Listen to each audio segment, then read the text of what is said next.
بسم اللہ الرحمن الرحیم۔ آج ہم انشاءاللہ غسل سے متعلق کچھ احکام پڑھیں گے، چونکہ ہمارے ابھی طہارت کا ہی باب چل رہا ہے۔ غسل کب فرض ہوتا ہے اور غسل کا طریقہ کیا ہے؟ رسول اللہ صلی اللہ علیہ وسلم نے فرمایا ان اللہ لا یستحی من الحق، اللہ تعالی حق بات کو بیان کرنے سے حیا نہیں کرتے۔ تو غسل کے جو مسائل ہیں ان میں بھی بعض دفعہ کچھ ایسی باتیں آتی ہیں جو بظاہر حیا کے خلاف ہیں، لیکن علم کی ایک بات ہے، سیکھنے اور سکھانے میں حیا اگر کریں گے تو پھر ظاہر ہے ساری زندگی جاہل ہی رہے گا انسان۔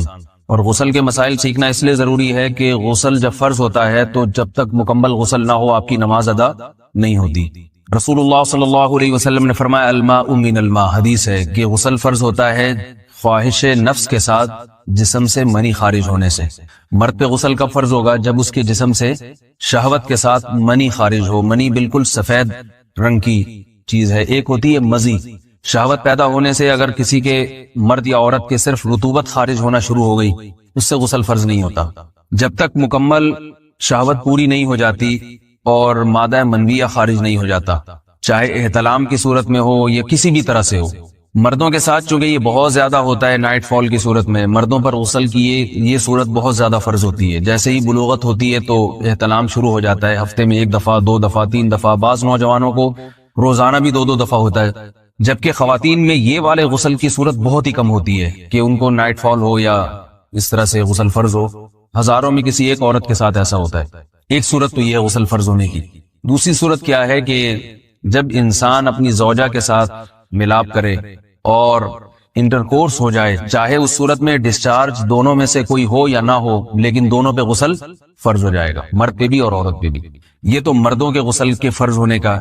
مردوں کے غسل میں ایک چیز یہ بھی ہے کہ اگر آپ نے رات کو نیند کی اور صبح آپ اٹھے اور آپ نے کپڑوں پہ نشان دیکھا، اب آپ کو یہ پتہ نہیں چل رہا کہ یہ منی کا نشان ہے یا مزی کا ہے، تو بھی آپ پر غسل کرنا فرض ہے۔ یہی سمجھا جائے گا کہ یہ آپ خواب میں ڈسچارج ہوئے ہیں۔ عورت پر جو غسل فرض ہوتا ہے ایک اور صورت میں ہوتا ہے کہ جب خواتین کو ایام آنا بند ہو جاتے ہیں، حیض یا نفاس سے جب پاک ہو جائیں، تو بھی ان پہ غسل فرض ہے۔ یہ تو غسل کی فرضیت سے متعلق احکام تھے۔ کچھ چیزیں ایسی ہیں جن میں غسل سنت ہے، فرض نہیں ہے۔ جمعہ کے دن غسل کرنا رسول اللہ صلی اللہ علیہ وسلم نے بہت زیادہ تاکید کی ہے۔ سنت کی 2 قسمیں ہیں، سنت مؤکدہ اور سنت غیر مؤکدہ۔ مؤکدہ وہ ہوتی ہیں کہ جن کو چھوڑنے کا اگر کوئی معمول بنا لے تو گناہ کا خطرہ ہے، اور ایسا شخص قابل ملامت ہے، اسے شریعت ملامت کرتی ہے، برا بھلا کہتی ہے۔ تو غسل سنت مؤکدہ ہے، ہفتے میں 1 مرتبہ، چاہے جمعے کے دن ہو یا کسی بھی دن ہو۔ جو مسلمان ہفتے میں 1 دفعہ بھی نہیں نہاتا، وہ کتنا ہی نیٹ کلین ہو، مگر شریعت کی نظر میں وہ قابل ملامت ہے، اسے تانے دینے چاہیے کہ شرم نہیں آتی ہو مسلمان مگر رہتے ہو بھنگیوں اور چماروں کی طرح۔ ملامت تو اسی کو کہتے ہیں نا۔ اس کی دلیل رسول اللہ صلی اللہ علیہ وسلم نے فرمایا، صحیح حدیث ہے، حق علی کل مسلم ان یغتسل کل اسبوع مرۃ، کہ ہر مسلمان پر لازم ہے کہ وہ ہفتے میں کم از کم 1 مرتبہ غسل کرے۔ ہر مسلمان پر لازم ہے، چاہے اس پہ غسل فرض نہ بھی۔ اور کس دن بہتر ہے؟ جمعہ کے دن۔ نبی صلی اللہ علیہ وسلم نے حکم دیا ہے کہ جمعے کے دن غسل کیا جائے۔ امام احمد ابن حنبل کا مذہب یہ ہے کہ جمعے کے دن غسل کرنا واجب ہے، صرف سنت نہیں ہے بلکہ واجب ہے، لیکن جمہور کا مذہب یہ ہے کہ سنت عمل ہے۔ غیر مسلم جب اسلام قبول کرتا ہے تو اس وقت بھی اس کے لیے غسل کرنا سنت ہے۔ جب ہم مردے کو نہلاتے ہیں تو جو مردے کو نہلائے اس کے لیے بھی خود غسل کرنا افضل ہے، سنت عمل ہے۔ عید کے دن غسل کرنا سنت عمل ہے۔ تو یہ وہ تمام مواقع ہیں جن میں غسل کرنا رسول اللہ صلی اللہ علیہ وسلم کی سنت ہے۔ غسل کا طریقہ کیا ہے؟ غسل میں 3 چیزیں فرض ہیں، منہ بھر کے قلی کرنا، ناک میں پانی ڈالنا کہ ناک کی جو نرم جگہ ہے یہ اچھی طرح تر ہو جائے، اور پورے جسم پہ 1 مرتبہ پانی بہا دینا کہ جسم میں بال کے برابر جگہ بھی خشک نہ رہے۔ یہ تو ہے فرض، یعنی یہ کام کسی نے کسی بھی طرح سے کر لیا تو غسل ادا ہو جائے گا، چاہے اس کی نیت غسل کی تھی یا نہیں تھی۔ کوئی آدمی چلتا ہوا جا رہا ہے، پھسل کے تالاب میں گر گیا، پورے غوطے کھا کے باہر نکلا، قلی کر لے اور ناک میں پانی ڈال لے تو غسل اس کا ادا ہو جائے گا۔ البتہ چونکہ نیت نہیں تھی لہذا غسل کا ثواب نہیں ملے گا، ثواب نیت کے بغیر نہیں ملتا انسان۔ دلائل اس کے الگ موضوع ہے کہ اس کی دلیل کیا ہے کہ بغیر نیت کے بھی غسل ہو جاتا ہے، لیکن میں نے بتایا دلائل کا سیشن نہیں ہے، اس میں پھر بات لمبی ہو جائے گی۔ تو یہ تو ہے فرض، پورے جسم پہ پانی بہانا، کلی اور ناک میں پانی۔ سنت طریقہ کیا ہے؟ رسول اللہ صلی اللہ علیہ وسلم غسل کیسے کرتے تھے؟ سنت طریقہ جس پہ جو اختیار کرنا چاہیے وہ طریقہ یہ ہے کہ جب آپ غسل کے لیے بیٹھیں تو سب سے پہلے وہ جگہ دھوئیں جہاں نجاست اور ناپاکی لگی ہوئی ہے. نائٹ فال ہوا، کسی کو احتلام ہوا، تو جہاں جہاں گندگی لگی ہے پہلے اس جگہ کو دھوئیں. استنجا کریں، شرمگاہ کو دھوئیں اچھی طرح. سمجھ رہے ہیں بات کو؟ اس کے بعد ہاتھ دھوئیں اور مکمل وضو کریں جیسے ہم عام حالات میں وضو کرتے ہیں. مکمل وضو کرنے کے بعد دائیں کندھے پہ پانی ڈالا، لیفٹ سائڈ پہ پانی ڈالا. پہلے زمانے میں تو چلو سے غسل ہوتا تھا، ہاتھ دھو لیے تو اب چلو سے پانی لے کے یہاں ڈالا جا رہا ہے، چلو سے پانی لے کے یہاں ڈالا جا رہا ہے، پورے جسم پہ ملا جا رہا ہے، اور چلو سے پانی لے کے 3 دفعہ سر پہ ڈالا جا رہا ہے. تو آج کل چلو الو تو ہے نہیں، شاور کے نیچے جا کے کھڑے ہو جاتے ہیں. تو اس میں یہ کہ شاور کھولے کھڑے ہو جائیں، سارے چلو اس میں خود بخود ہی ہو جائیں گے، پورے جسم پہ پانی بہ جائے گا. نبی صلی اللہ علیہ وسلم کے دور میں یہ جدید چیزیں نہیں تھیں، شیمپو اور صابن. تو آپ صلی اللہ علیہ وسلم بیری کے پتوں سے غسل کی ترغیب دیا کرتے تھے. بیری کے پتوں کو اگر پانی میں پکایا جائے تو پانی میں میل کچیل صاف کرنے کی صلاحیت بہت بڑھ جاتی ہے. ہمارے زمانے میں اس تکلف کی ضرورت نہیں ہے، صابن ملتے ہیں اس سے نہایا کریں. بہرحال کہنے کا مقصد یہ آپ لوگوں سے تو یہ سنت طریقے سے غسل ہو جائے گا آپ کا. سمجھ رہے ہیں بات کو؟ سب سے پہلے استنجا کیا، اس کے بعد وضو کر لیا، اس کے بعد غسل کر لیا. اگر کسی نے غسل میں وضو نہیں کیا اور ویسے ہی پورے جسم پہ پانی بہا دیا تو بھی اس کا وضو خود بخود ہو جائے گا. اس غسل سے وہ نماز پڑھ سکتا ہے، کیونکہ بعض لوگ غسل کرنے کے بعد دوبارہ وضو کر رہے ہوتے ہیں. اس کی ضرورت نہیں ہے، کیونکہ جب غسل کرتے ہیں تو وضو والے اعضاء تو خود بخود اس میں دھل جاتے ہیں. یہ ہے غسل کا طریقہ. وضو کیسے ٹوٹتا ہے؟ جن چیزوں سے غسل فرض ہوتا ہے ان چیزوں سے وضو تو بہرحال ٹوٹتا ہی ہے. اس کے علاوہ بھی وضو ٹوٹتا ہے. اس سے پچھلے لیکچر میں نے کچھ تفصیل بتائی تھی کہ نجاست جسم سے کہیں سے بھی خارج ہو جائے یا نجاست نکل کے بہ پڑے. اگر قضائے حاجت کی جگہوں سے نجاست خارج ہوئی ہے تو نظر بھی آ جائے وضو ٹوٹ جائے گا، اور قضائے حاجت کے علاوہ جگہوں سے اگر نجاست خارج ہوئی ہے، خون وغیرہ ہے جیسے، تو جب تک نکل کے بہے گا نہیں تو اس وقت تک وضو نہیں ٹوٹے گا. سمجھ رہے ہیں بات کو؟ وضو کا طریقہ کیا ہے؟ سب سے پہلے دونوں ہاتھوں کو دھویا جائے، 3 دفعہ کلی کی جائے، مسواک کی جائے، 3 دفعہ ناک میں پانی ڈالا جائے. پھر پورے چہرے کو، پیشانی یہ جو ہے جہاں سے پیشانی ہماری شروع ہو رہی ہے اور تھوڑی کے نیچے تھوڑی جہاں ختم ہو رہی ہے، اور ایک کان کی لو سے دوسرے کان کی لو تک 4 اعضاء ہیں وضو میں دھونا فرض ہیں. 1 چہرہ، نمبر 2 بازو، نمبر 3 سر کا مسا، چوتھائی سر، اور نمبر 4 پاؤں کو دھونا.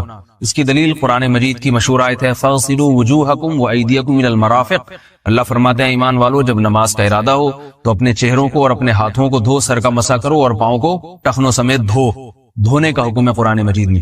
البتہ سر کے بارے میں یہ نہیں آئے پورے سر کا مسا کرو، بلکہ آ رہا ہے وَامْسَحُوا بِرُؤُوسِكُمْ. با کا لفظ ہے، با آتی ہے تبعیض کے لیے کہ سر کے بعض حصے کا مسا.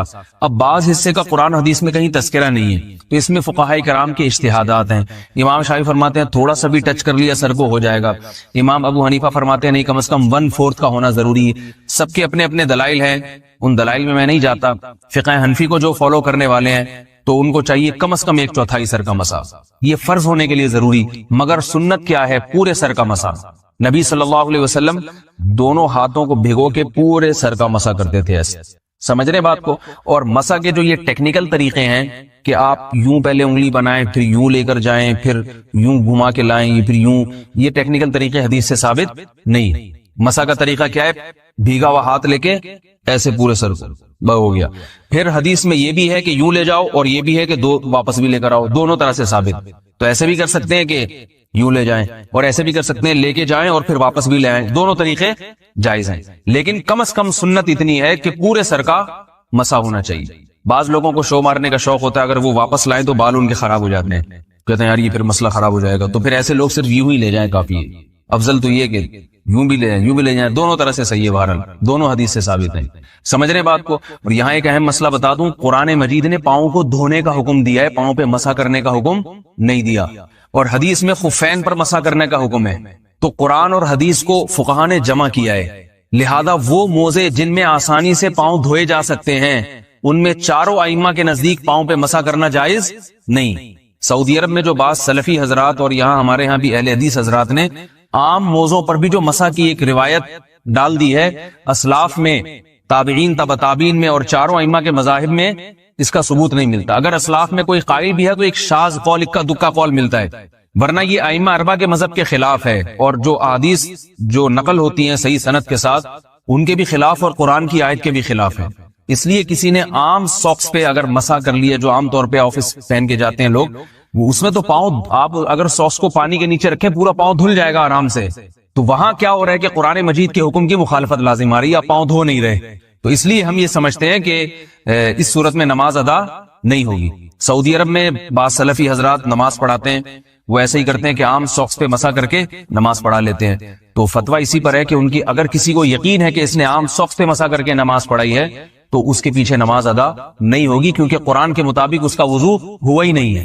صدیوں تک کوئی بھی اس قول کا قائل نہیں رہا ہے کہ عام ساکس پہ بھی مسح ہو جاتا ہے. یہ ابن تیمیہ رحمہ اللہ تعالی 7ویں صدی میں اس کے قائل تھے، اور تابعین میں اکا دکا قول ملتے ہیں اس کے، لیکن شاذ قول ہیں، مرجوح قول ہیں جن پر امت نے فتویٰ نہیں دیا. اور اب سعودی عرب میں بعض سلفی حضرات اس کے قائل ہیں.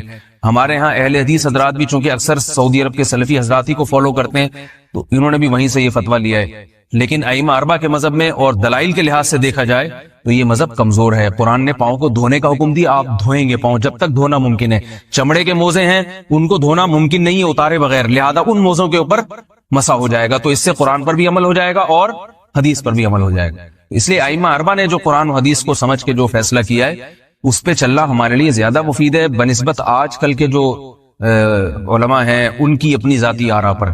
اس لیے یہ بھی ایک وضو سے متعلق اہم مسئلہ تھا.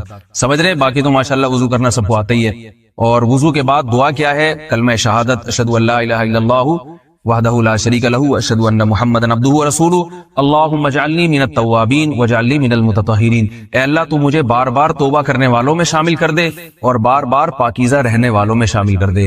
توبہ اس لیے کہ میں نے ظاہری طہارت تو حاصل کر لی، مجھے روحانی طہارت بھی عطا کر دے. اگر میں نے گناہ کی ہوں تو مجھے ان سے بھی توبہ کی توفیق عطا فرما لے، تاکہ اس لحاظ سے بھی میرا وضو ہو جائے، اس لحاظ سے بھی میں پاک ہو جاؤں.